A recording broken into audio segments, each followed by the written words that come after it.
hard game makes search that much harder overall. Try to grab onto. Kaizen and Yaisen, people who like to just go all in as fast as possible, also being very methodical inside this fight up against what looks like DX and Wallflower, Karma and Bubak possibly there to third party at any moment. And that's, I like that kind of change overall. To take things a little bit slower because, you know, Game 11, Game 12, the last two of the day, that's where desperation kicks into effect, Levin. That's where you have people doing crazy things to try to get back or just try to get up in the competition. Yeah, and it's not been too great for Kaizen and Yaisen. They were one of the last teams to qualify through to the finals, semi-final day 3. But they haven't quite been able to hit that same level of form in these games thus far. And they're running into Waffler and Diox, who sitting in 14th place, haven't actually been too bad. They've had their moments for sure.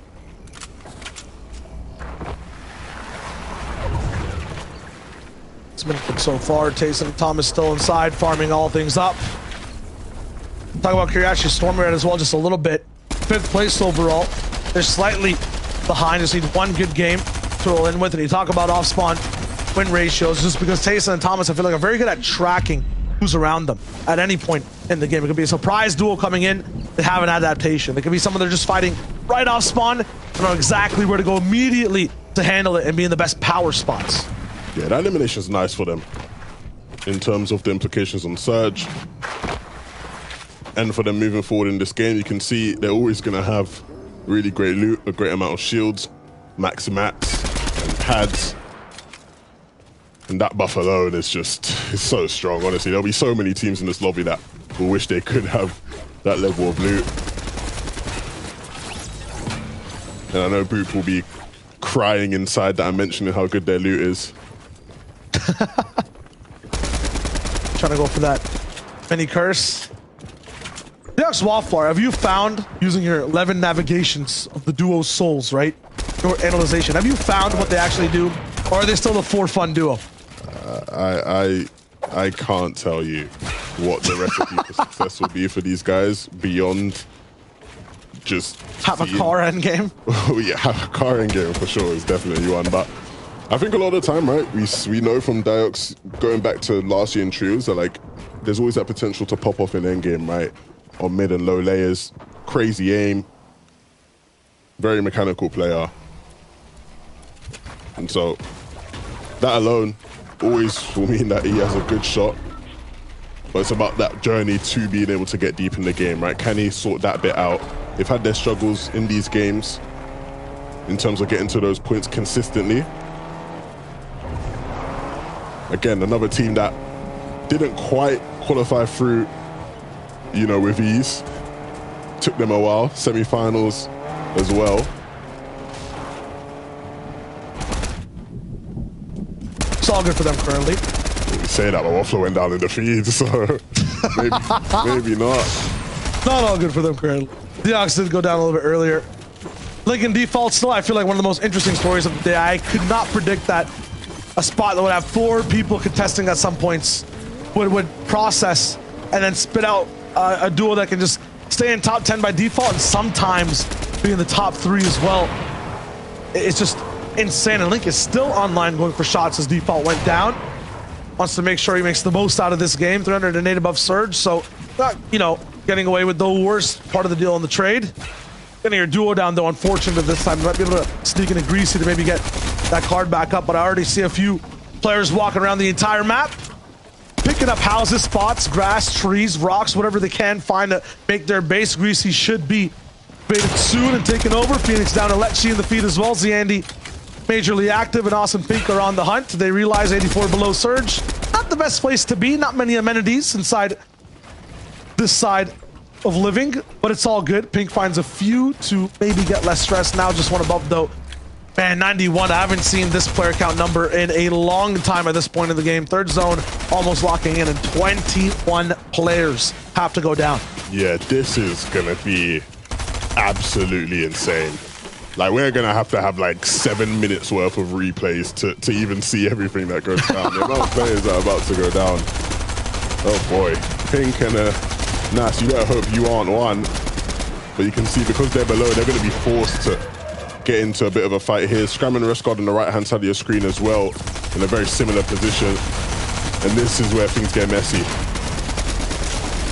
Awesome Pinkett falling down the board so many times. They can't afford to lose this fight at all for the moment. Really chasing down this final player, but the lower they go on this mountain, the more eyes start to pry on them all the way from above. Pink cannot land the shot. He is down. Scram takes down Belusi as well. Some of these old lobby leaders are just not finding their stride in day number 2. And you can see Pink and Nas, they ran right into Tayson and Thomas. And those guys weren't in as much of a hurry, right? Because they were able to get that elimination early on Mirza. We talked about how that would eventually pay off well for them, and it did right there. They're able to get a couple more. Scram and Escar, though, they went for a couple pre-edit plays, and things seemed to work out. They were able to get a bit of damage. Not necessarily any concrete eliminations out of that one, but the damage is enough to keep them afloat. Vortex and Janice, though, again, this is why I rate them so highly. I just never really see them in trouble. They're so good at getting their surge dealt with, and now they're going to take a bit of a controlled box fight. They're going to feel very comfortable in this situation, and against Lecce and Twilliam, who've had their fair share of struggles, this could be a defining moment in their game. This could be the game where they finally wake up. We talk about how they're constantly sleeping giants. They'll hit a couple shots here. Janice will hit some. Vortex will chip in 2. And Lecce and Twilliam will be taken out. And again, they won game 1. They've been a bit quiet the past couple games. Will this be the one where they start to get loud again? They need to have 2-hit singles in a day. They keep just dropping one banger plus a mediocre album. They really need to start to level up, and this has to be that side B we all love to watch right now. Karma and Bubak, they started all of the carnage off. First elimination on that zone. Thomas, HD, and Tayson, they were the ones that took down Anas, and it looked just so good. Look at Thomas. Look at the confidence. Stride back and forth. That's what we like to see. Brings a smile to my face. Seen him in his element there.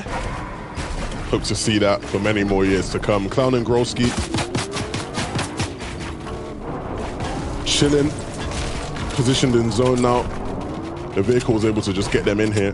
This isn't a bad position as well. They're relatively elevated, which means that they have some lines of sight on some of their other teams. You can see Clown taking some shots towards Teak, who isn't quite in yet. That's one of the benefits of just sitting in a high elevation, right?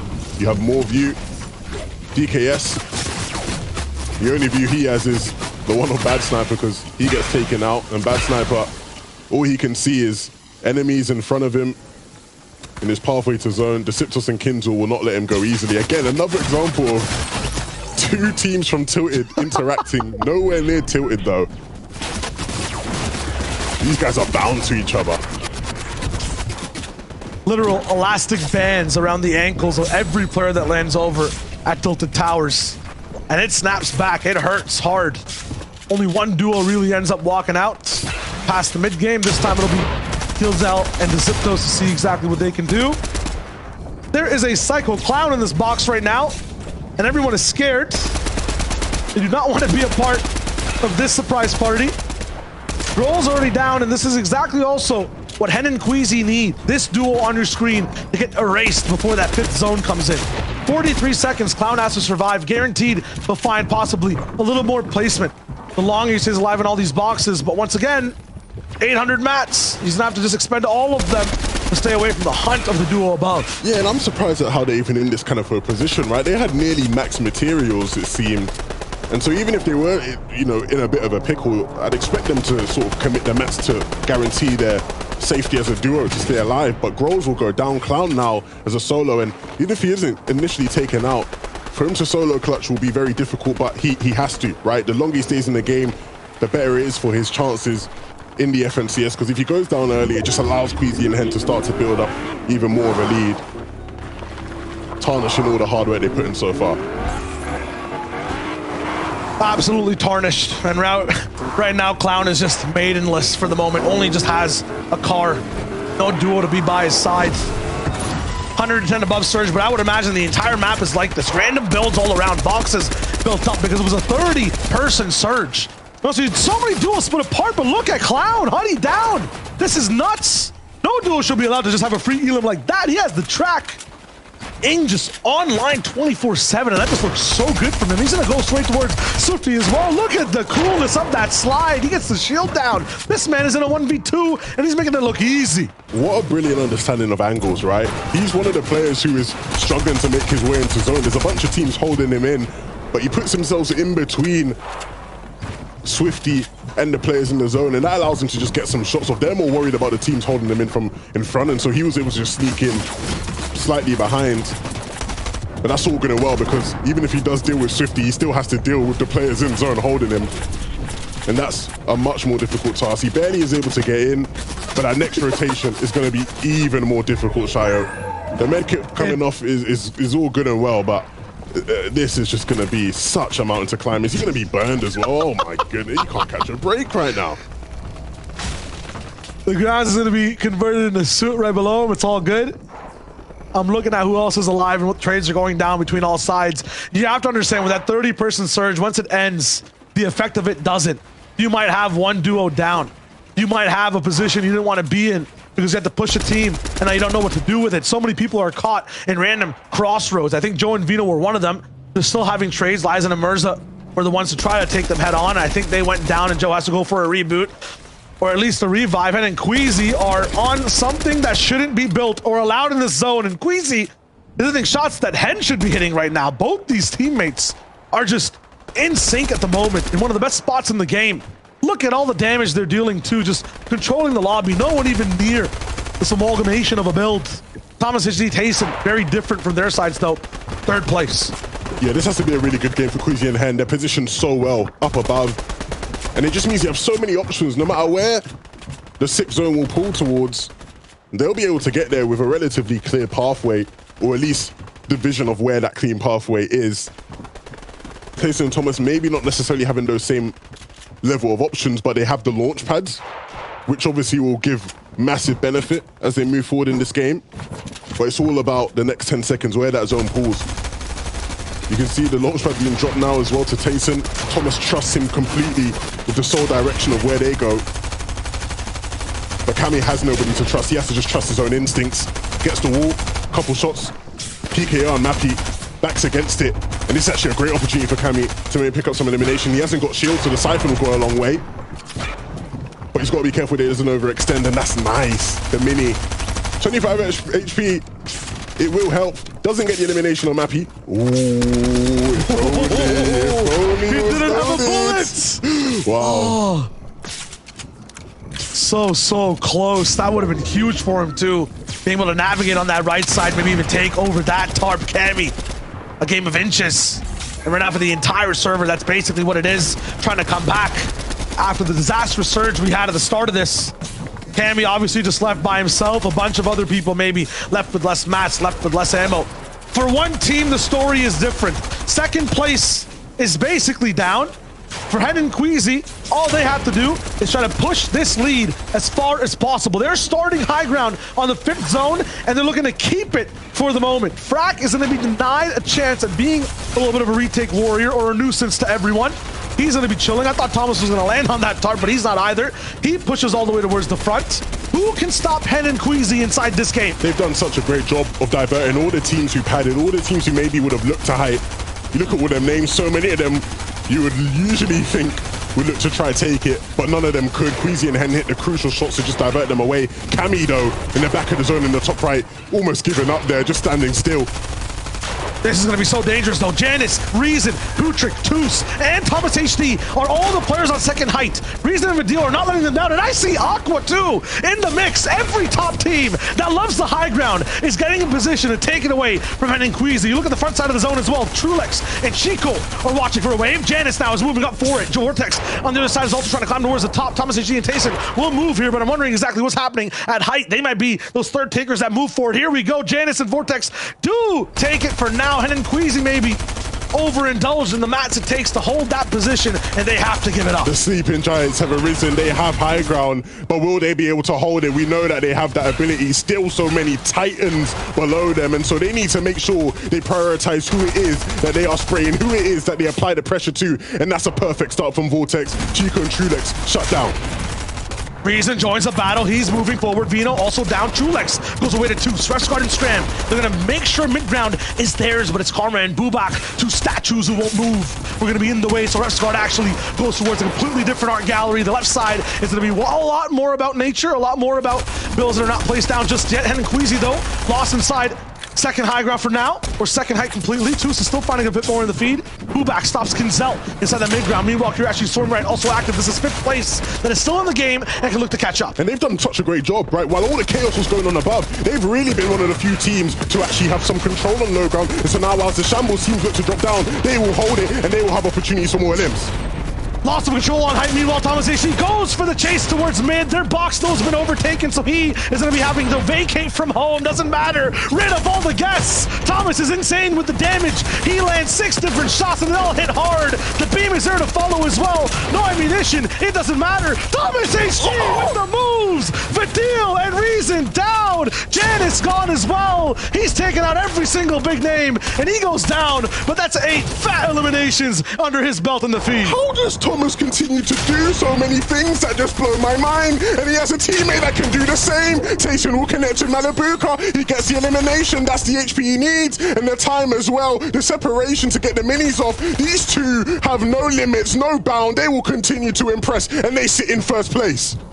They looked at the leaderboard and they wanted every single elimination inside that top 10. 4 teams now left and Tayson is a part of the mix. You have to be careful. Give him an inch. He'll take a victory royale. Moving in low HP, has a chance to pop a mini. It looks good. Reason's the one who's all the way up top by himself as well. It'll be a solo brawl and he drops first. Reason's there with the beam. Tayson denied access to the endgame, denied access to the clutch. Reason might take the entire power of him though and be able to use that clutch factor for his own. They've gotten 1 win so far today. Can they do it again? Gabix is down here as well. You're actually storming right towards the low ground. All Reason wants is these 2 teams to fight and then maybe drop down in the heat of the night, maybe take away that VR for free. Yeah, Kiriachi and Stormbright, they need to stay composed. They've done brilliantly to keep control on low ground. It's been a tough battle. And even with all the chances they've had, they still run out of mats. And no, Gabix will get down. Shmeki also will be gone. And Reason now has a chance to sneak his way in. But will Kiriachi and Stormbright be on point? Reason dropping down. We've seen him clutch before,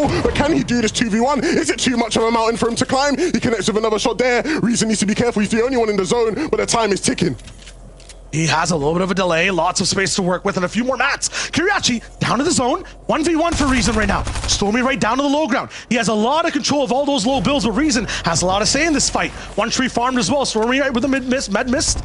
They'll be looking good for now, but it's going down to the road. No more nature to be able to work with. Reason drops down onto the concrete, looking for the first shot, but it's denied from builds from Stormy right. It's a 1v1. He's backside in the zone, maybe looking for a chance to take over at height. A different angle. Reason sees it coming. Builds here, and now Stormy right has the high ground. It's flipped on sides. He has no builds to work with, and that costs a lot of his HP. Reason with the final shot. Is this real? Not just yet. The spray is there, and it's good. Reason and Vidil, 2 wins. Kneel to this duo. How does he continue to do it?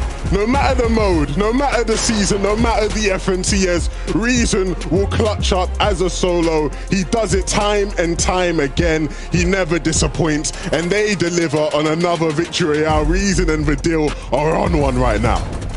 It's just crazy, and they're the ones to take down Tayson and Thomas, who stole away so many points from that endgame as well. Remember how this all started, 2-11, right? Hen and Queasy were the ones in first, up top on the high ground. Thomas HD ate everyone, and then Reason makes a clutch happen against 2 duos. It should not be allowed, but that's what happens when we reach game 10. That's what happens inside the finals. Yeah, we talked about how these guys, when they don't have to deal with Surge, great things can happen. They were able to get through the early and mid game, and when given a chance in the end game, like you said, give them an inch, they can take a victory royale, and that's exactly what they did.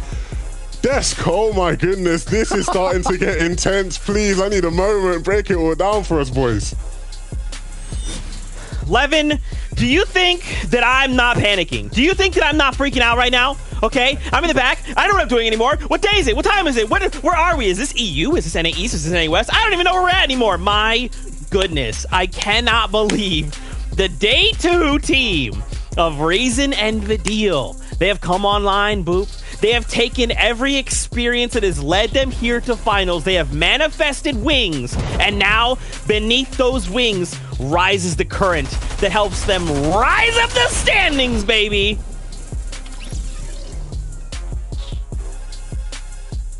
That we are.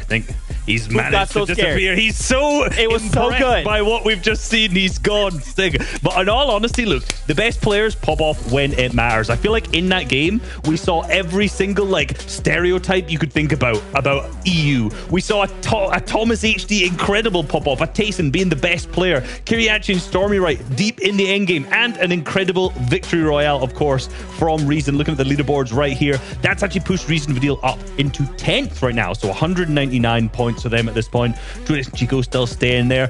Look at the top 3, top 4, top 5. We've got 2 more games remaining, and these are the kind of teams who are consistently getting to every single end game in day number 2. Sorry about the guys. That game had me petrified. Oh my goodness. I was under a spell. I was locked up. Yeah. I was terrified. I don't know what I just saw from Thomas and Tayson, but Reason, I was going to say, Reason is one of those players you can just always rely on to clutch. My man has that gene inside of him. He is ridiculous. And, you know, they're coming back, you know, finally, and West Side zone now, so Vidil can't even complain about the zones because they did win on that left side as well.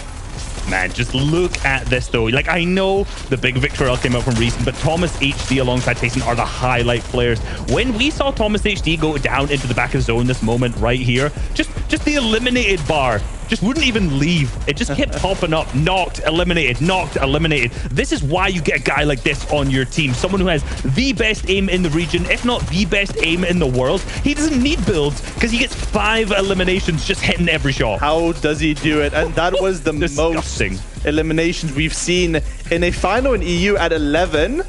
I think before that prior, it was Kiriachi and Stormy who had 10 in the victory Yao yesterday. So, I mean, just by himself, Thomas with 8 eliminations. Like, who can stop this guy? Well, we'll see. We'll see when it comes to the next 2 games at the same time. But similarly with Tayson, right? We've seen a huge clutch from him. At the same time with Thomas HD popping off. This is what top level FNCS championship teams are made up of. FNCS champion quality players from solos, from duos, from trios. It does not matter what it is. These are the plays that win you tournaments. And I just got to jump in, Boop, because now you know what's happening. Yep. It's me and you versus Reese, Levin, and Shy Wager. Right now, who would have thought that we could have scripted it? I mean, guess it. No, this is a complete fluke. I cannot believe this is happening. But Reese, you're right. 2 games left, right? And anything can still happen. Anything can still go wrong for any number of duos. But I love how they're capable of just saying, whatever's going to go wrong, no. We're going to minimize that as much as possible, man, because we're going to make it to that end game, and then you're going to have to deal with us. I think one of the important things to note here is like a 9 elimination victory out. Well, I'll just say 10 just to make math easy. 62 points, right? So for any team who's still in 10th place, like there's a huge potential for them still to win if those top teams go down early and they can capitalize on that. I'm stressed, boys. I'm so stressed. We only have 2 games left to go. For everyone watching in Legends Landing, you guys got to use your favorite emotes. If you've not checked out Legends Landing, swing by. Drops are enabled. But right now, we're about to drop into this next game. My little heart can't take it. Shy Wager 11, please help.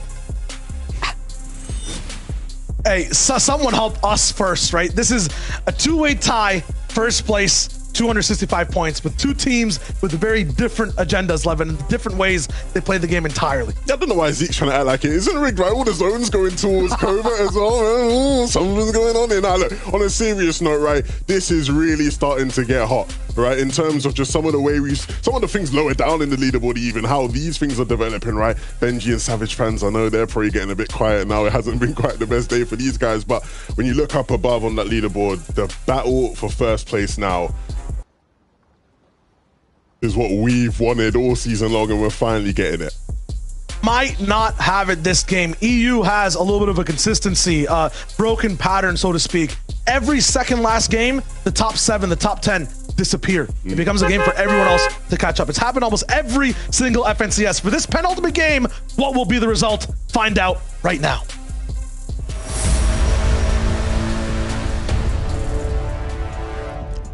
Game 11, where everything really starts to set up for that final game. Stakes are being set. Players' dreams are being made. There's some players' dreams who are being crushed. Grows, Clown, they've done so well up to this point. In the past couple games, these battles off spawn just haven't been so clean. But will they turn that around now against Zeston and Hookah? Clown above has a shotgun to his name. but not much HP to work with. The medkit will come out. His teammate will drop him a mini. And Hookah and Zesta will cower behind this wall as Grols looks to get on the aggressive. Grols has to basically be that fence that separates any type of aggression from their opponent's share of this POI. The moment he stops applying pressure and slows down, the moment he doesn't punish any type of peek or shots, that's where power kind of shifts over towards Hookah and Zestin. They're going to be higher on shields overall, a little bit more mats to deal with being inside the entire base for the moment. Clown and Grols will have to actually be a little bit more split apart while they loot up. Could be an opportunity for Hookah and Zestin to peek out and land a shot, but you see what Clown is doing, actually making a literal offense, just having a perimeter to be able to be active so these guys don't have a free way out of this POI. They're peeking up and in as well. Hookah finally going up for one of the shots. Huge ramifications if Grols does go down. They have one of the first shield cracks. Zestin's also still on the wall. Okay, Grols clapping right back. It's not enough. He goes down. Unfortunately, all left up to Clown. He has a little bit of a beam, but Zestin actually ends up surviving.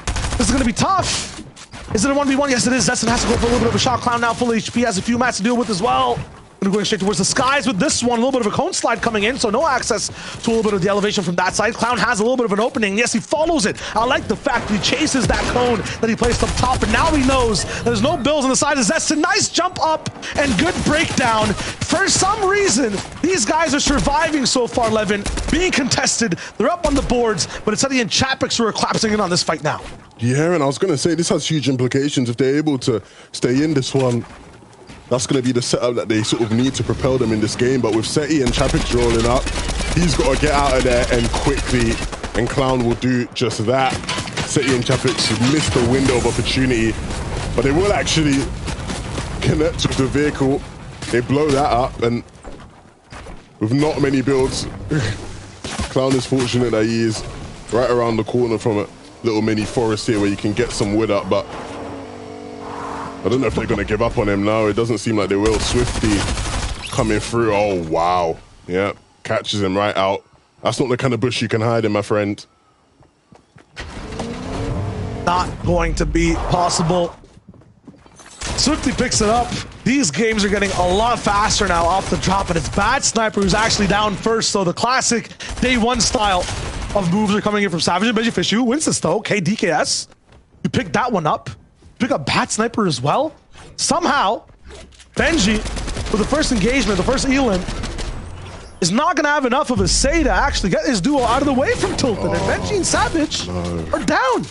I'll be real, Shy. I think they've lost it. I think they've lost their head in that sense where they just... It's the way they're pushing these fights even, right? They're just so split up in that sense where they're just allowing DKS and Bad Sniper to take these isolated one-on-ones. It's not great at all. They were doing so well yesterday, but it's just not looking too great now. Look, still life-changing money on the line and plenty to play for. And so hopefully Benji and Savage can get back into the right sort of mental state to continue. But they need to realize now that as much as they may have had success pushing that fight in previous sessions and days, you don't want to mess with DKS and Bad Sniper anymore. They own Tilted right now. Got the rolling in with, I guess this is Melody actually the entire time. Catfeet. Not going to be here with Dan. I mean, this is the fight we saw break out multiple times earlier on in day number one. Maybe at the start of everything, but unfortunately neither team really finding too much success from these early game fights. We talked about how that Shifty fight was so influential in sort of how things were playing out. Not necessarily because the players necessarily at them were the ones dominating the leaderboards, but just the dynamics around that general area of the map and the players coming through, rotating around, their ability to third party and get some tags and just capitalize off of it. But this is a team that's been able to capitalize finally off of the advantage that they've had coming out of Covert. They've had a lot of zones as well in their favor, which will always help. But finally starting to deliver. Thomas looking like the best player in the world in that last endgame. Yeah, you talk about zones coming to their favor and happening again and again. It seems like in this game, that is the case as well. we have a chance to see the total zone, that would be great, but I feel like it is above that cavern. I see every single POV pushing towards the left side of the map. Could be good for a Pink and Os comeback as well. They figure out what's going on wrong in day number 2 overall. For Jackson and Vico, we saw a little bit of them so far in the first game. We did have one Sanctuary Zone, I think, overall, where they had a little bit of control, but lost it quickly. We'll grab a little bit of loot here and there. Upgrade up. Looks very nice. One of those mid-game fights we see. I don't think either one of these duos has been too influential, other than, like, you know, maybe some of the Surge fights we've seen so far. Yeah, and in terms of this fight, I definitely think Vico and Jackson have a clear advantage. Of course, they have the elevation on their side, but they are really aware of teams potentially in this general area. That's great. Potentially stops them from getting third-party by Schmecky. And they have so much ammo that they can really just sort of pick away at the materials of Kiko and Mosh. Stompy and Judo, just outside of Bugle, against Kaizen and Niaizen. And are they just sort of camping it to try to see if they can wait for these guys to come in? I've not seen one of these plays in a while, Shayo. But it looks like Niaizen maybe isn't going to come inside. No. Will he? Oh, I can't watch this, man. I'm looking away. I can't. If they walk in and get taken out. Okay, good. Good. They get out. They get out. Wow. They're right beside each other on the boards as well, so that is an influential fight for them specific, right? 36, 37th overall. If you talk about prizing, they want to get up a little bit to that top 30 echelon. They get a bump, $1,000 at least per duo. Everyone's trying to hit that top 10 though. That's where you see one of the biggest ones. Everyone outside the top 20 is trying to get into that cash as well. For Link and Default, they want to stay in that top 10. 11th place overall right now, and they are having trouble. This is not the duo they were expecting to face off against. Andalex, X-Squeeze moving in and really backing them up against the wall. This is like looking like the edge of the earth type beat right now. I don't know how they're fighting so far down here. Usually Default and Link are so much further in their game state to be away from Chonkers by this point, but this is unfortunate. Default has a little bit of an angle, but it's a total bait from the side of Andalex and Squeeze. They just turn around and beam him down as well. This will wrap up very soon. That could have been a shot that changes the course of the entire fight. We see Letchi and Swilliam rocking as well, so it's all in here, 11. All of Chonkers is going crazy. Yeah, Default and Link totally off it there. Right, Link was such low HP, and you can see because of his HP and the storm ticking down, he wanted to force the issue, get in, but Default had a shield kick, right? You could have just placed it down, slow down the pace, but instead, he rushed it, then Default misses a key shot, and now look, he's stuck in between two duos with time ticking down. Can't even get the maximum benefit from the shield keg. And so there literally is a timer on how long he can stay in this game. 5, 3, 2, he's gone. 0. Oh dear. Misplay, and look, as we are in the penultimate game, things are getting really intense, and you'll start to see these tiny errors and mistakes be made, but they really do cost you. They squeeze though, and Andalex in a fight against Letchi and Swilliam. I'm sure they won't mind taking this fight against these two, but they got to be clinical, they got to execute it well. I believe they have the HP advantage, but okay, no, I think Letchi and Swilliam have some chug splashes of their own. There's so many in the south side of the map, like an absurd amount, so not surprised that both teams are carrying those, and it just means that they have a bit extra time to stay in the zone. Letchi and Swilliam, though, will leave, rightfully so. They've had their fair share of mid-game fights that haven't gone their way, and so Andalex and Squeeze will be able to move on. What I'm sensing from this game compared to the one right before, frustration, pain, sadness. Not being as strategical. Remember, we saw 97 people alive at this point. Everyone was ready with the game plan. And for a majority of teams near the bottom of the board, it seemed like they got a little bit boosted all the way towards the top, right? They had some nice games. They were dealing with Surge in creative ways. But this time, you throw that all into the trash bin. Everyone is back to just being aggressive, going for these storm fights. And that might be good for certain teams that don't do well with maximum pressure. Stormy Red Kuriachi, yeah, they're adaptive. They're dynamic. Throw two teams into the mix of them, though. That's where they start to struggle. Very good on 2-on-2s, but with that third party, it's always looking like they're down bad a little bit. Pink and Nos as well, lost in the sauce in day number 2.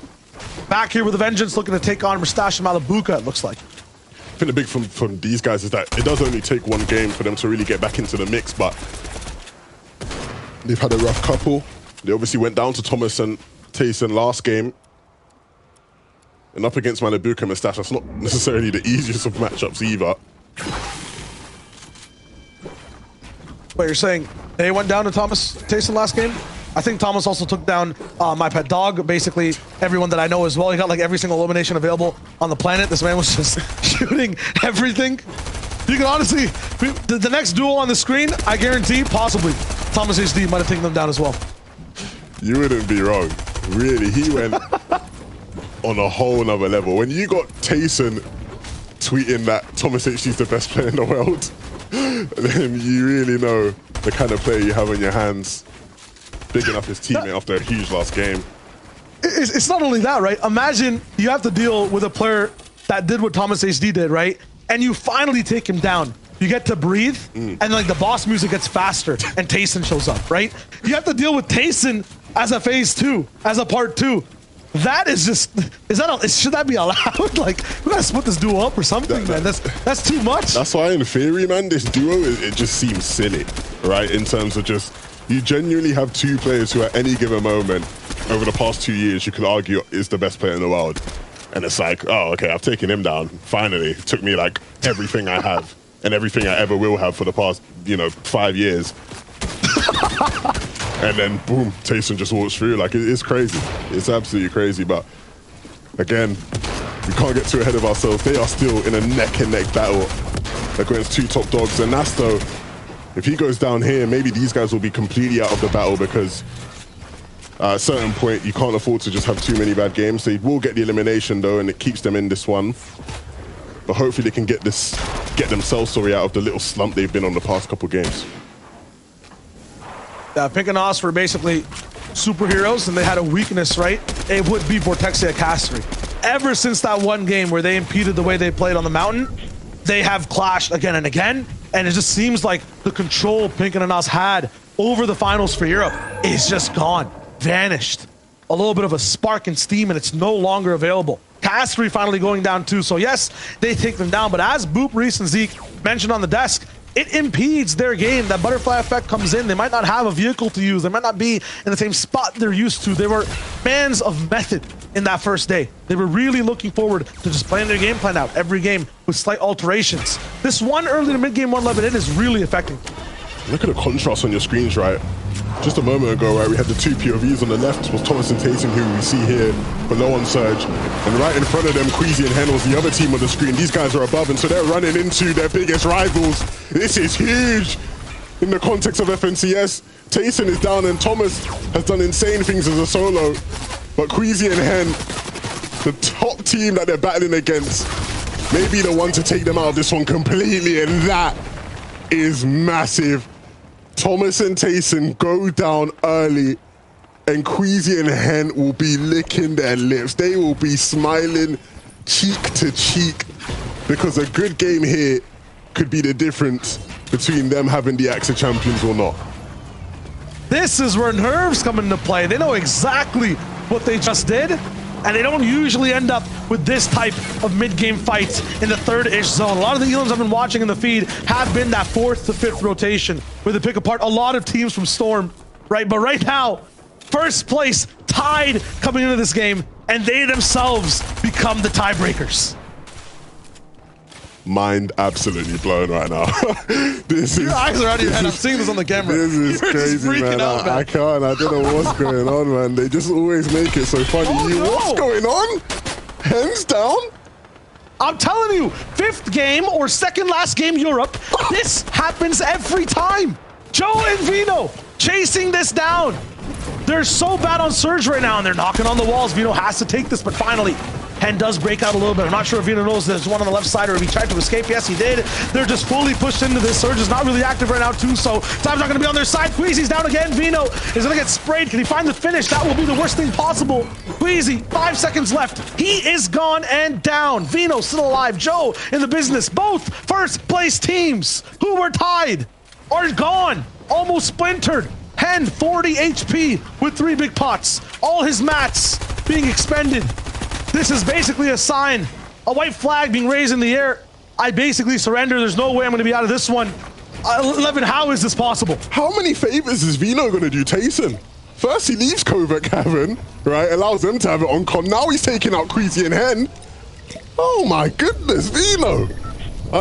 It is crazy how things are playing out. Shai, you warned me right before the game. You warned all of us. This is the kind of thing that happens in these second to last games in the EU every single time. And it doesn't fail to disappoint. But the question will be, does Hen really have a chance in this game? Because if he can just stay up as a solo, maybe that will nullify the effect, but it's going to be tough. He alled in his mats, I feel like from a sign of frustration. I think he realized what's really going down. That being said, making just one box, it would have gotten sprayed as well. So using all those mats first off could be good. You want to know the reason I predicted Hen and Queasy though, Levin? I know you and Reese are rolling in. It was very statistical. For me, it was more so nostalgic, right? I'm thinking about watching duos way back in the day.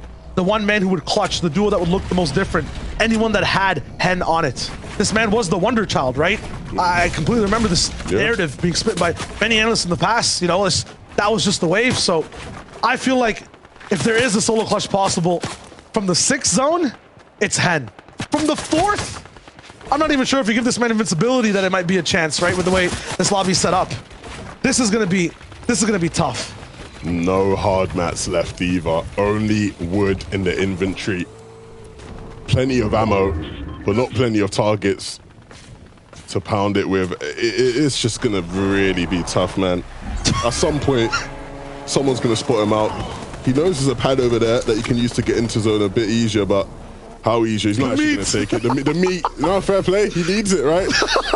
The meat will work wonders for him at this stage. Oh boy. Whiplash, I'm trying to think how Hen's thinking right now. What can I actually do? And this thing is at 132 HP. He does find one of the pads. Remember, he's a solo, and look at that. All of EU under your feet.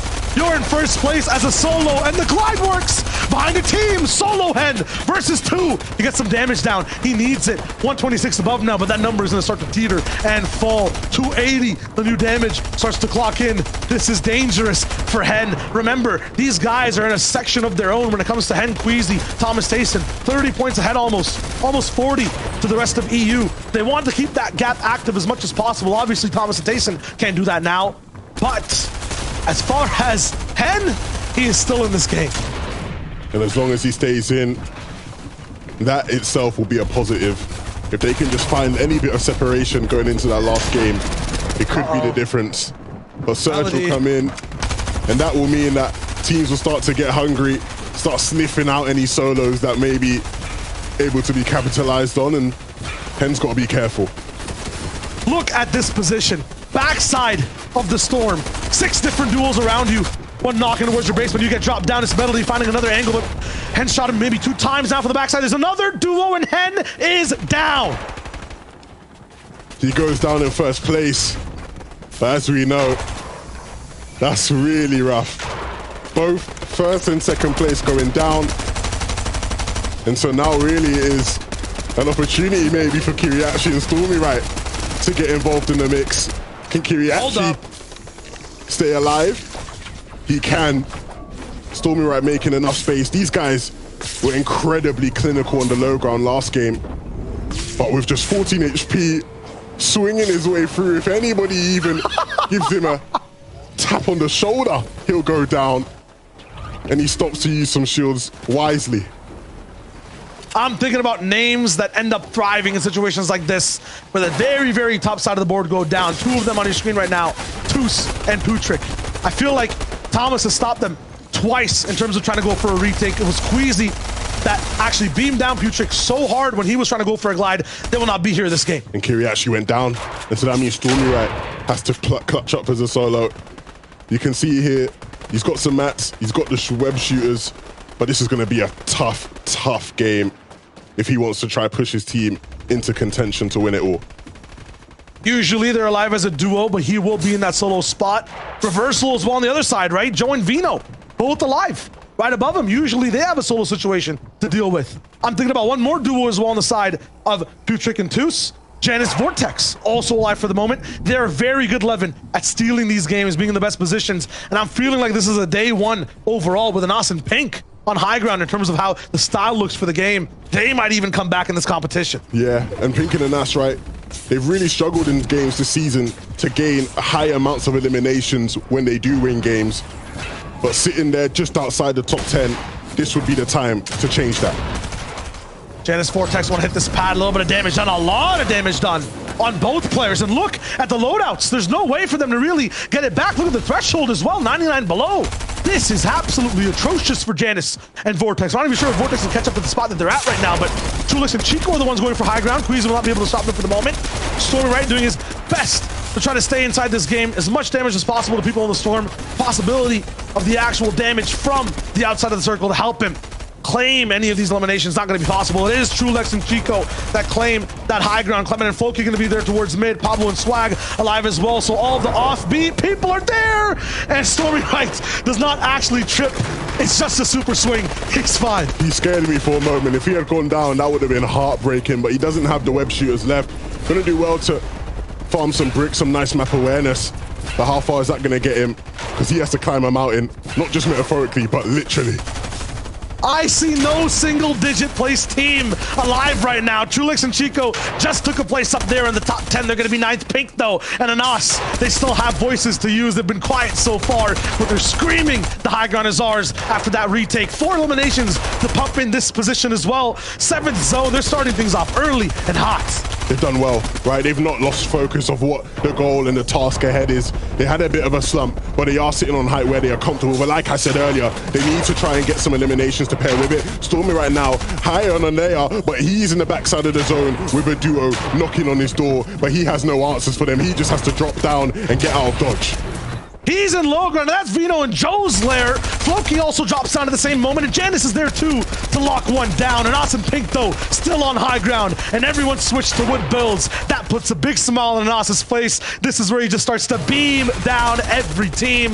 Gonna be Fury, the first one that they focus on as well. Pablo and Swag, 3 elims of their own, all in endgame. We're down to the final 9 teams for the circle. And Pablo, oh no, wrong box, my friend. The left side is dangerous. The right side is impossible to move. Swag has nowhere to go. Let's just go up and around. Somehow it's free and allowed. How is this possible? And the backside are 2 different players, but he gets beamed apart. That's Trulix and Chico looking good. Meanwhile, Vino Joe still on low. Trulix now basing up. Looks like he's gonna challenge maybe high ground. They actually look back towards the storm. This is very interesting for them. Looking for any chances for damage, but no, it doesn't land. Lucia now also going down. Pink has a voice. It's still screaming loud. Floki takes out Joe. Vino down 2. Him and Clement are not going to be alive. No, they are both as a duo beside another one going head to head, and Chico and Trulix have no mats. Chico and Trulix, they have to drop down off of height, and they drop on low, and they're trying to find control. They pick up an elimination on the backside, but that isn't the only threat left, and Trulix can't hack it. Chico now has to stay alive with no materials, and they know it. They will wipe him out. Floki and Clement have done so well, but the job is not done. Pink and Anas know what they need to do. They need to start picking up some eliminations. Nako trying to be the thorn in the backside. Clement is down, and so Floki just left as a solo, and this is really picking up for Pink and Anas here.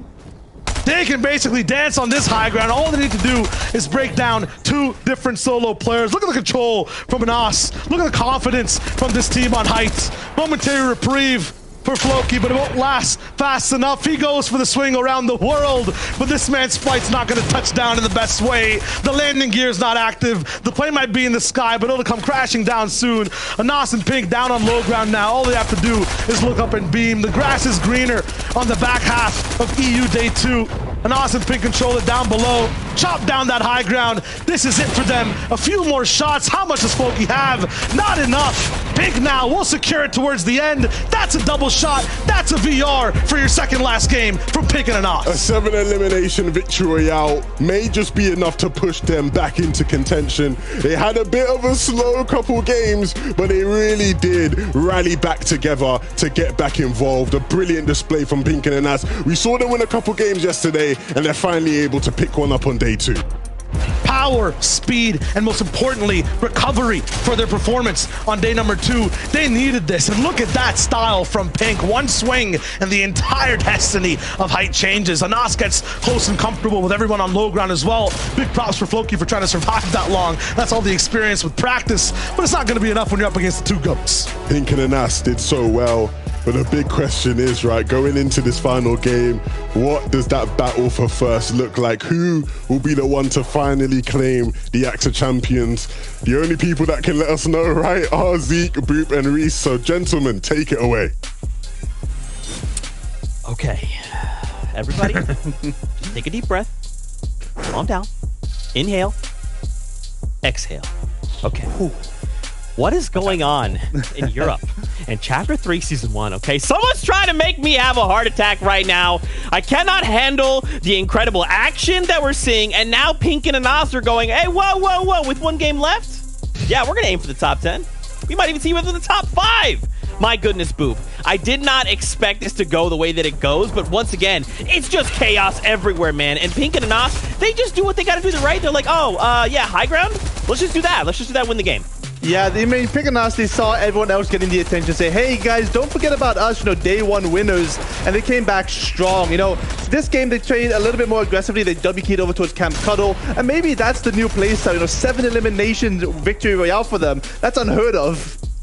And I think it's really important to note that obviously they were first after day 1. Prior to this game, so in the first 4 games today, they only had 23 points on top of the 156 they got yesterday. So that victory royale they got there is huge. Remember, every placement that they go up in the leader, every threshold is more and more money. And that victory royale could A, put them in potential to win if they do well in the next game, but also just give them a bit more moolah. Yeah. There is 1 game left here in Chapter 3, Season 1, FNCS Finals. We have to turn attention to the standings. We have to set the stage here as we prepare for the last game of the season here in Europe. Oh my. I cannot believe it is Boop and I with Tayson and Thomas HD versus Shia Wager, Levin, 2K, and Reese, who all think Hen and Queasy can win 4 points of difference. Listen, we have like 4 minutes before we have to jump into this game. Boop, Reese, just set the stage here as we prepare for this last game. Yeah, I mean, it's almost like we get paid to do this, right? Look at that analysis. It's absolutely impeccable. I mean, this is coming through, right? All of the experience coming in now. This is what it's all about. Multiple FNCS winners and Tailness there inside as well. But, widely regarded as one of the best players in the world. Now finally showing up in the finals. And with 1 game to go, it's all about cracking under pressure. Who will succeed? Whose experience will balance out? I don't know. What do you think, Reese? I mean, every team in this top has the potential to win in the next game is an FNCS champion level team. The top 3 teams are nearly all FNCS champions outside of Thomas HD, which Janice. We all know. I said 3, we'll move down to 4. Yeah, okay. We know that he has the potential. He has the skill to be able to do that. Hen and Queasy, FNCS champions, Tayson, the 4-time FNCS champion, Kiriachi and Stormy Wright from Chapter 2, Season 7 champions as well. Obviously, Janice, multiple time. There's so many people in here that are looking to get a multiple time. And you've got to think that last endgame, Stormy Wright was the only player in the top 5 alive still, and he clutched up big points from. That's why he's now up in 3rd. I mean, you couldn't write it better. And as well, I love to mention Trulex and Chico. Trulex, I feel like he's the forgotten FNCS winner, never mentioned with Queasy and Jerky. He's always there. He's so close by. But, they had such a great game there. I feel like the underdogs coming in, but they're so close as well. 25 points only. You never know what can happen in these early game skirmishes. Something could go wrong. Someone could make a misstep, and, everyone can still win.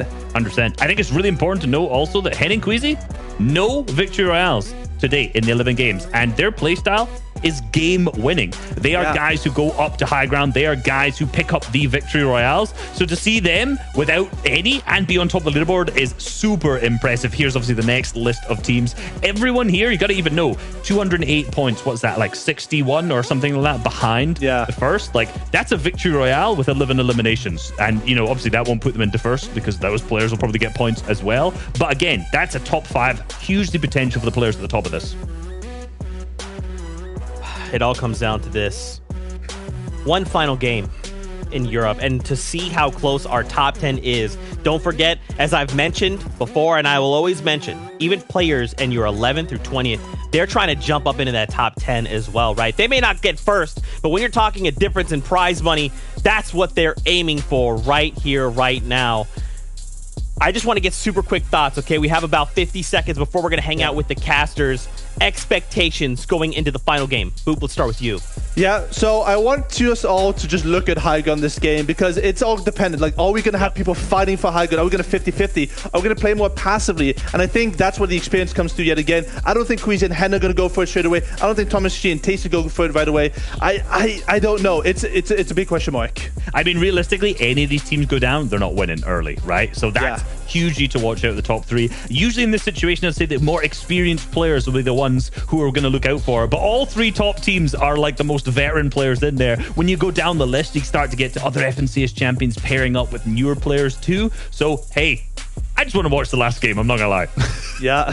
Well, here we go. Reese, Boop, let's get ready to do this. Fortnite fam, one final game here in Europe to decide it all. Legends Landing, if you guys are watching, hit us with the emotes. Let the hype rise as we board the battle bus one last time. Shia Wager, 11-2K. Let's go again.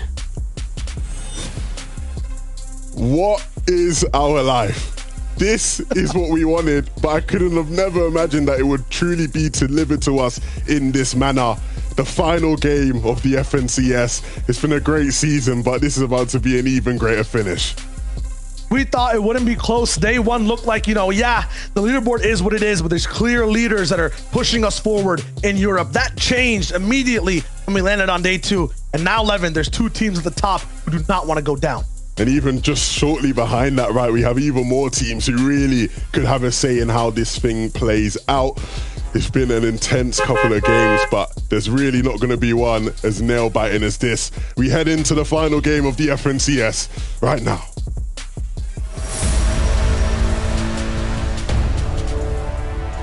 Game number 12, European FNCS, $1.3 million on the line to hand out to every player.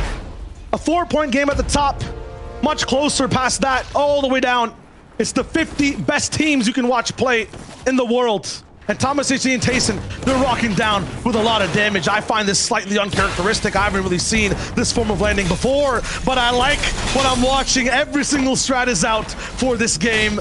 Thomas HD and Tayson are second place overall. They really want it. And they're not too far from first. It's literally the smallest of differences between it. Bad Sniper goes down early in Tilted Towers. What's going on? They've had the better of Benji and Savage for so long, but Phoenix, who was at Covert before, now over at Tilted and takes down Bad Sniper. So our 7th place team has a new hurdle to climb in this game.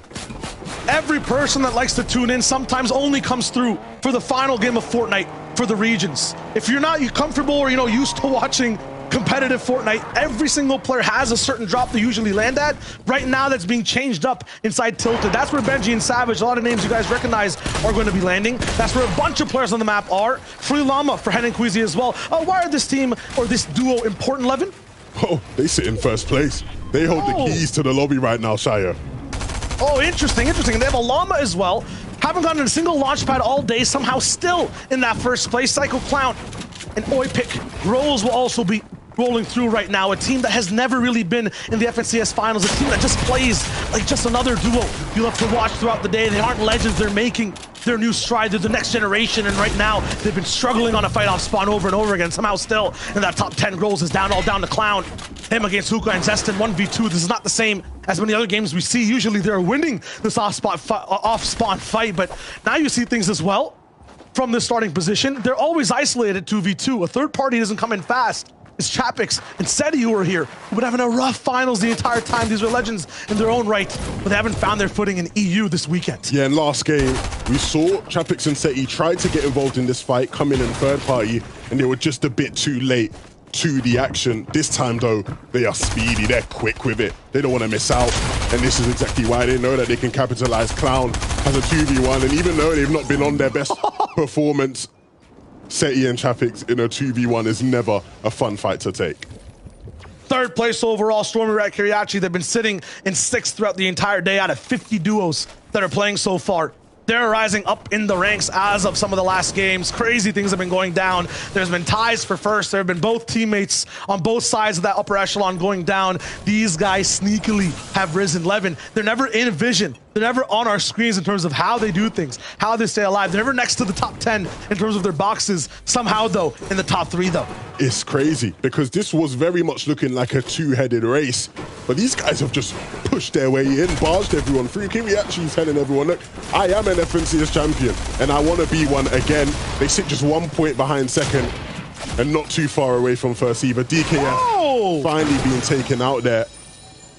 And that's real rough in terms of the pickaxe coming through. Yeah. Oh, dear. Everything being thrown through the doors in terms of this last game. Seti and Chapix, their battle's not done either. Swifty, you'll notice the number beside these nameplates, the numbers at the bottom left as well. That's the overall placement for these teams. It'll be 38th, battling another team that's somewhat in the 30s as well. Seti no mats, has to jump all the way down, and unfortunately, it's not going to be enough. Chapix is gone as well. Huddy and Swifty rise up the ranks. That's going to be all 9 lives gone for Seti and Chapix. Taken out. It's just not been their tournament. Sometimes the hard work just doesn't connect with the result. But that's where they hit the drawing board and they come back stronger next season. But in the meantime, in the rest of the lobby, our second place team, another game where they have launch pads, all the shield they could possibly ask for, and another zone. Is that 12 out of 12 zones in the west, northwest of the map? Everything literally has gone perfectly for them in that regard. They've had the perfect circumstances, and now they have the opportunity to deliver. When did Janix and Vortex get into 4th? These guys have just been chilling the entire time. They literally get 1 win and they sleep and they do nothing for the rest of the day. Somehow in top 5 next to Kuriachi, next to we have Thomas Tayson and Hedden Queasy as well. I mean, if these guys are in contention and they're focused level, right? I mean, this team always just feels like they lack focus. If they're focused, it's the business. It's time. Talk about the business too. Benji Fishy looking kind of nice with the talks. He's rolling in. But unfortunately, Savage once again down 114 points. They're in 30th place overall. Benji almost out of match. He has to 1v2 to keep that prize money potential alive. 166. Slap Phoenix in the face. He's not fooling around. You can see him too. He's looking kind of dicey with it. But those extra points confirmed. Smart from him because that's more likely than getting that second elim. Their story will end today in 30th. Benji and Savage will just have to go next. It wasn't their day. They started off well, but cooled off eventually. Janice and Vortex, though, it's hard to predict at times their trajectory.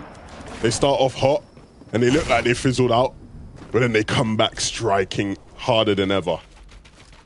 When it comes to Janice and Vortex, I'm just scared watching them every time. They are just periodically shaking a soda can, and you want it to explode in endgame. Sometimes, though, the pressure gets too high. Earlier in the game, they start making crazy mistakes. The pressure gets too much. Fizz everywhere. Trulex Chico as well. I feel like they are so good in their journey, never actually arrive at their destination in the most glorious way. Have the best spots. Look at this tower. Look at the beams. It's looking mighty fine for Chico and Trulex right now. As soon as endgame starts, they start to panic. The high ground they control, taken over. The front side of the zone, absolutely overpopulated. There's no chance for them to really stay alive at all. It's rough, right? Because you watch them, especially in that last game, where they roll through, they go on height. Trulex trying to show people he did play with Queasy, right? He understands the ways of the high ground, but they just haven't quite been able to materialize it yet. They still sit in 5th place, and it's been an impressive run. But will they be able to close it out in even more spectacular fashion? That remains to be seen. Lots of action all around the map. We'll see some of those middling teams go down and go for their final fights on the Fortnite Island. PKR and Mappy having a little bit of a rough day, but they find a few eliminations back and forth. Kiko and Mosh, not going to make it too easy for them, though. PKR finally going down, taking over. Meanwhile, Stompy Jew, they're rocking in as well. The right side of the island has been such a rough fight, and it's not going too well for them either. I feel so sad watching all of these fights because the reality is the nature of Fortnite, the nature of this community is with a lot of these teams, this is going to be the last time we ever see them compete with each other. Genuinely, this might be the last time you ever see Benji Fishy with Mr. Savage by his side in a lobby of this caliber. Every single fight is just a closing of the chapter for so many of these teams. And now I want to focus on a little bit of the top 4. Who are they? What are their qualities? How do they play? For me, Hen and Queasy, if they had a superpower, it'd be invisibility, Levin. Somehow untouched as they move around, get to high ground, undetected, unseen, and then just have power and control. They truly are thieves in the night, right? Always available there to steal high ground away from whoever thinks they have it. But these guys truly have shown at times that they can be the bosses in that regard. And so sitting in first, again, that confidence is strong for them. On the bottom left, Kiriachi and Stormy right, I would give them the tags of duelists. Very good at taking fights 2-on-2 against one other team. That's how they build up their surge. That's how they beam people across the map. As soon as you add a third party to the mix, though, I feel like that has been their weakness throughout the entire day. The big thing for them, though, is that if they can get deeper into these games, they've shown that in end games, they can find control on low ground, right? Even in all the chaos and all the madness, they can be the ones to stop anybody from dropping down and finding any sense of a home down there. And so that really is the winning condition for those boys. We end up with Thomas and Tayson. I would call them team marketing. Every single zone in the entire game on their POI, every single situation, flexing them. But at the same time, they have the best drop in the game, Levin. Launch pads, time and time, over and over again, right? That is something that's so scarce in this meta. If you're used to watching Fortnite in the past, yeah, they might be prevalent. Over here, not many teams have them. And also being said, they're the unfair team. We mentioned it, right? Imagine having to deal with Thomas HD, one of the best players in the world. You take him down, Tayson pops up. What do? There's not much you can do other than just be knocked or be eliminated, right? Oftentimes, it's like running into a brick wall. How many times can you continue to run into that brick wall without realizing that there is nothing you can do? They are basically the final boss, and they've got 2 phases, is what I'm trying to put down here. You have to be able to do the entire fight without being scathed, touched even once, or you're down. Then we have Janice and Vortex in 4th place. I mean, these guys, I don't know what tag to add to them. Mystery men, an enigma. I don't know how they approach this game. You have a knack for them, Levin. You know exactly when they can win. You've called it multiple times. Talk to me here. They truly are what you expect from a Dark Horse team. One that maybe hasn't been given the credit as one of the best teams in the EU or in the world, but they truly are just that. Complete in all phases of the game. Early game, solid. Mid game, secure. And end game is where they can explode. Vortex, one of the strongest, more exciting players in all the land. And Janice, a veteran who knows how to do it and win on all stages. They truly are one of the bigger threats, and they have been, and they will continue to be in this lobby. To round out the top 5, we did talk about Trulix and Chico for just a little bit. Nomad's just trying to find a home, just trying to find a way to get comfortable. Once again, I think this is just a masterclass of mid-game damage, 401 above in terms of handling Surge. And they just get to endgame, and that's where, you know, it's tough. No one's giving them a hitchhike ride anymore. No one's trying to help them out in terms of giving them the space. That being said, what is this new tag that just popped up on your screen on the top, or I guess right side, the damage threshold? This is Surge. You have to deal enough damage, or else you will basically start to take damage from the entire server. And with that being said, that's one of the things that everyone's been focusing on inside the mid game. Early game, it's all about winning your POI. Late game, obviously getting as many elims as you can and winning. But in the middle, every team you'll realize will start to make bases or push boxes and start to handle their surge. Just a way to keep people active as they play the game. You deal damage or you take damage, that's all it is. The ref's got to scram the team on our C Green. They've been a bit all over the place at times when it comes to their ability to do damage when it matters the most. If these guys can get their Storm Surge dealt with, they will be a threat in endgame, one of the more experienced teams. But that in itself is a big question mark. Will they be able to do that? You can see Queasy and Hen postured up on this hill. This is their attempt to deal with their Storm Surge. You can see they're up so high, they can see everybody in this general area. And so once somebody pops out, right there, just what Queasy did. Take some shots. That damage goes a long way in the journey. Just trying to stay above the Storm Surge. It's Tayson and Thomas are taking damage towards. This just happened in the last game. They saw each other. They were tied for points. Right now, I believe Queasy is about 4 ahead. This is first and second, though, and Hen and Queasy ended up taking out Thomas and Tayson. They're also 11, the only people in this spot that can actually look at each other and go for shots. They're going to be rattling up against each other. Depending on this performance, we'll see who's allowed to play this game, who actually has that damage and the surge. And if this zone goes further southeast, right? They could end up having to rotate almost side by side. just We did? saw what happened, right? Last time that happened, it didn't end well for either team. And so look, that journey's going to have to start being made, and it's going to be real rough. They've so far sort of just traded, which is all right because they both have lots of shields because of the POIs they come from. But at a certain point, you don't want to trade anymore. At a certain point, you want to be the one that alphas the other.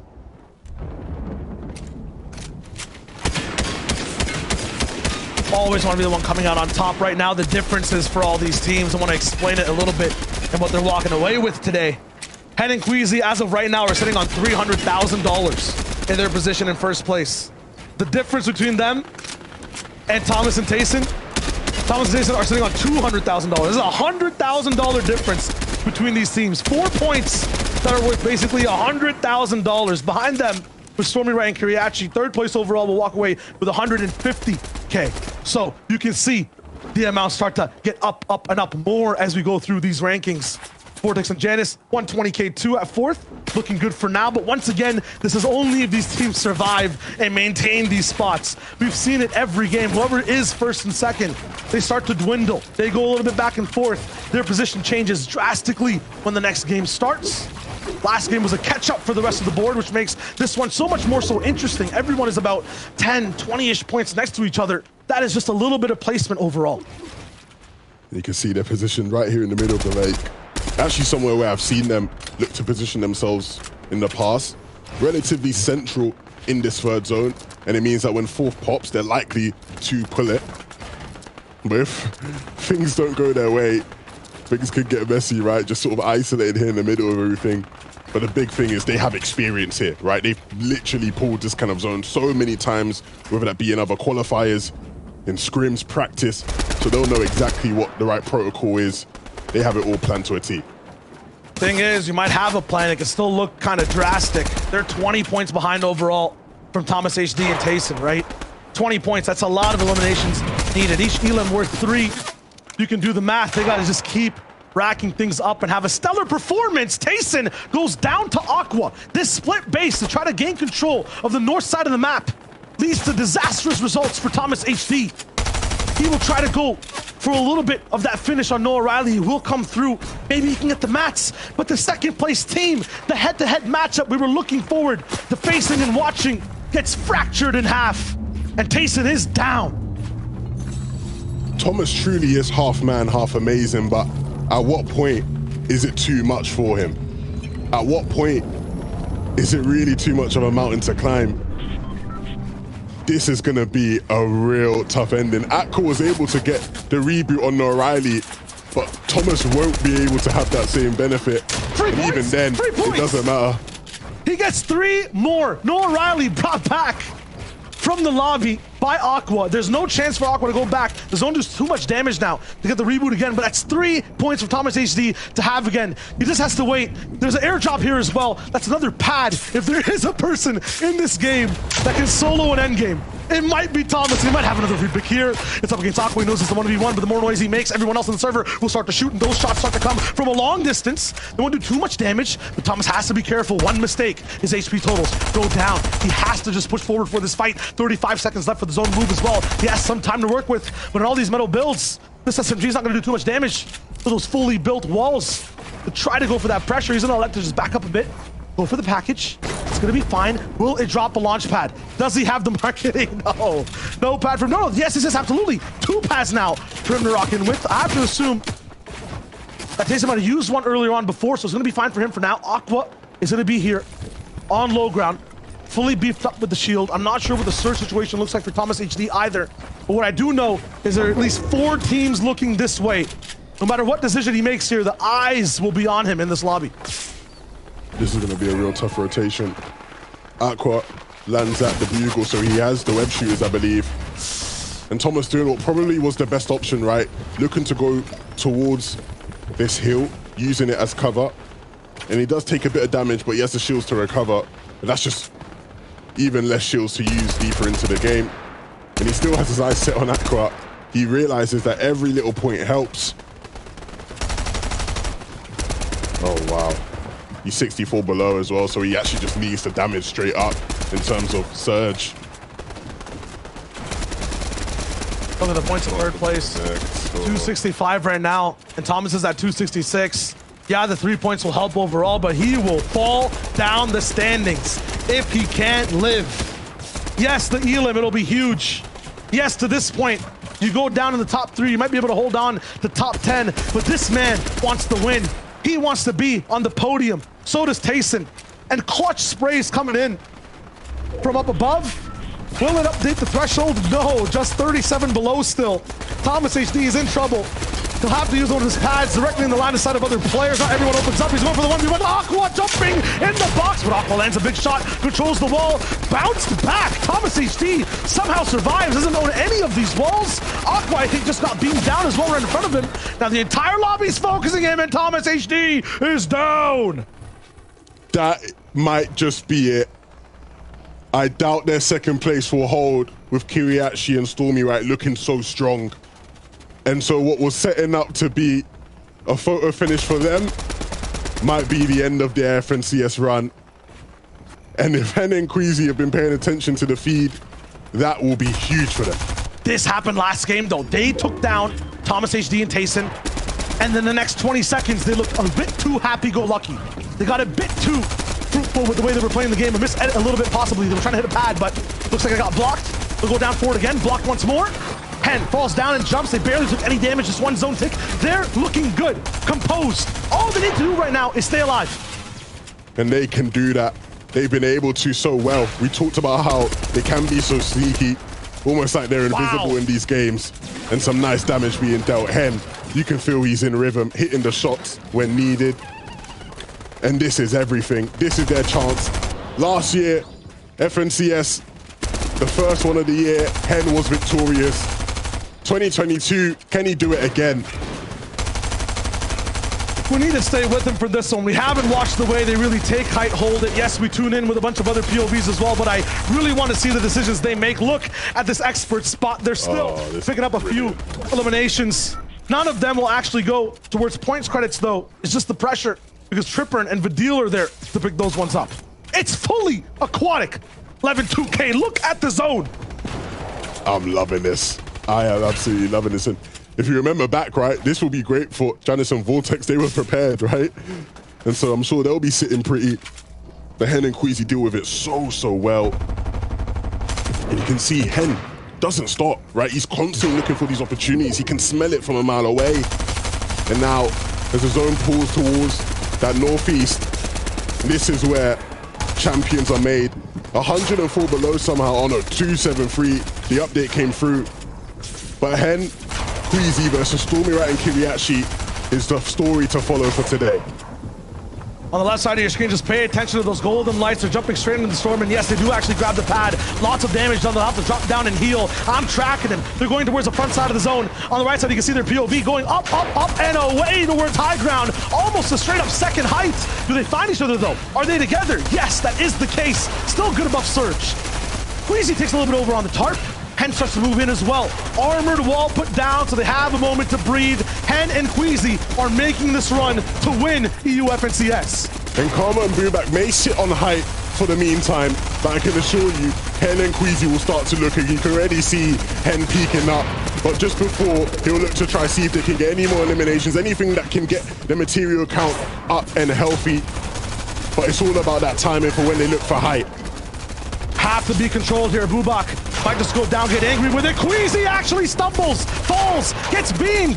It's someone in their build. I think Bubak's getting close and personal. 276 for Hen. It's not going to be enough to just win the entire tournament. He's going to have to clutch by himself. The wonder kid from seasons before has to grow up to be a man. One elimination. He's all on his own. Has almost maximum wood, but no more hard mats up against the wall of Vidil. A tough fight to win. Gains control of the ramp. Has a chance for an edit. Just wants to get the materials. Get a little bit out of it. He's on this floor. It's not his. Has to be careful. This is crazy. Spicy Splashes has 8 of them. He can really move around and has a lot of mats to work with as well. He's going to tank this zone as much as possible. Look at that golden light lost in the darkness. Hen has to keep this run alive. 284 points. He's getting higher in these standings. 13 teams left. Bubak still has height. What a nice swing. He's on second height right now. Has to relieve that pressure. Maybe drop down slightly. No, he doesn't get focused by anyone. Full hard mastery for him to use as well. Bubak starts to rattle on the cage that Hen is in, but this man is no chicken, no turkey. He's a beast. He's looking for the shots on a Janus and Vortex. Another armored wall. He's showing for the moment right now. That golden right surrounded by enemies from all and every single side. Someone's waiting. Jump inside Hen's box. One miss at it could be his demise. Goes for a few more shots and Elam down below. He still doesn't find it. How is Hen still alive from this moment? Has a lot of mats to work with. He'll go off from the right side. 286, first place. Is still shining bright and looking true. A double jump in midair too. He's found his next box. Hen's done so well to stay alive. He's done everything he possibly can, and he won't stop here. Dealing damage, applying pressure like he has a teammate by his side. Gets Karma down, has the chug smasher when the siphon comes in. That will be huge for his HP. He's done brilliantly. 291 points is going to be a mountain that not many teams can climb. Karma and Janus down, and so this is going to be real difficult for all of these teams left trying to fight for the AXA champions. 6 teams, 6 players. It's a solos FNCS basically, and Hen is going for high ground. 1v1, toe to toe, up against Bubak. One edit, he's got no shield. Hen needs to win this. He has control. This is a solo clutch of your career, my friend, and you're about to win the FNCS if you hold on. No mats, one armored wall. This is all he has left. Hen has everything. He's done everything. He's solo clutch. We know he has that ability. No materials left, but he still is able to apply damage. Won't get that elimination, but he will hold on. Starts to spray one more person in his way to sit those down on the low ground. All it has to do is wait. The drop down, the beam, it's almost enough. Hen has it. 1v1, 297 points. This is for the European Championship. All he has to do is take down Walks, solidify it. He has enough points already, but do it in style, my friend. The VR is just in your grasp. Hen as a solo against the world, and he wins the European FNCS. He has the motivation, he has the drive, the hunger, and the thirst for greatness. He is greatness. Hen and Queasy will win the first FNCS of the year, and what a way to do it. The solo clutch when all the odds were against him, and the boy from Britain is able to do it. Wow. That's just what you expect from a man who was born in this mode. Someone who gave us the best stories from Chapter 2 and possibly even the big moments we saw from Chapter 1. I mean, Hen right now, to do it from that early as a solo, monumental, crazy, what a shot. I'm just so happy. A comeback performance as well at 11. They were so behind from that first day. It was crazy, right? They had so high expectations coming into the FNCS finals, and it started off slow. There were doubts about their ability, but they just kept rising and rising shy throughout the tournament, and they seal it out. They've looked like the best duo all season long, and they finished the season the best duo as well. Absolutely crazy from these guys. I don't know how to explain it. They just went away from everyone else into their own world, their own time chamber, and then came out complete champions. I mean, that's what we love to see. And Levin, casting this with you, man. I mean, first run for both of us. It was also awesome from start to finish. There's nobody I'd rather do it with, man. It's been one of the best days of Fortnite I've seen in a long, long time. It's been an absolute blast, and I can't wait to do it again. Absolutely. We'll toss it back over to Zeke, Boop, and Reese. I mean, that was a run of a lifetime. You just gotta give them the applause. You know what I'm saying? Like, Hen, Queasy, it's in those moments, man, that we live for. Those moments of clarity, of just pure, serene tranquility, where they can just say, it doesn't matter what happens. I have the confidence. I have put everything into this performance, into this final game. And to then walk away the winner, Boop. It is just, is there a better feeling? I don't think so.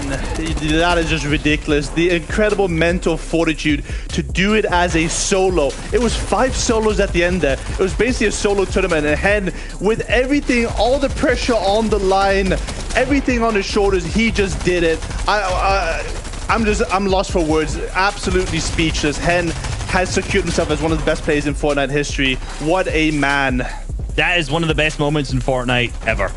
Like, hands down, there is one of the best moments in Fortnite ever. The solo clutch from Hen. Queasy obviously went down to that spray, as we noticed there. But I can't even speak at this moment. I'm not even gonna lie. I'm seeing the reactions coming out from them on Twitter right now. Queasy shaking, literally. He said he's almost passing out watching Hen solo clutch do this, what we just saw here. And I am, again, I'm just speechless. Great analyst, I don't understand, but, it's crazy. Yeah. I mean, let's go a little bit more analytical. When we saw them in day number 1, we saw them sort of, they maybe had lost a little bit of hope, right? And then that last game, we saw just a glimmer, just a tiny little glimmer of hope. And today, they just turned it to the absolute maximum. At the beginning of the show, we alluded to the feeling that Queasy had. Yesterday, everything went wrong for him. And today, looked like everything went right. Hen was on top, Queasy was on top, and that is just absolute beautiful Fortnite that we see from them, just ridiculous stuff. And it makes me so happy to be here to witness it. I know, and going into this game, I said they have no victory royales. I said these guys are game winners coming into that, and in the final game, they proved me wrong. Thankfully, picking up that final victory royale in the final match. And what's so interesting about this is they've been the #1 height team the entire season. I think they've been the #1 team the entire season, and right now they have just proved that in the biggest stage possible, winning, of course, $300,000, $150,000 each, and they've both won FNCS multiple times already so far. Just some of the best players in the world, hands down. And to top it off, right, to get the victory royale, he could have fell in second place, just be like, yeah, I won the tournament, I'm the best, whatever. To be able to be like, no. There was no question. I was in the driver's seat the whole time. So well fought from this duo out of Europe. Congratulations, Hen and Queasy, duo champions here in the Chapter 3 Season 1 FNCS. 319 total points. Only a single victory royale, but you know what, Boop? That was the one that cemented it all. Who needs multiple when just one is enough? You just need the one. All you need is the one. I mean, that's a story you tell your children, right? That is just, oh my goodness.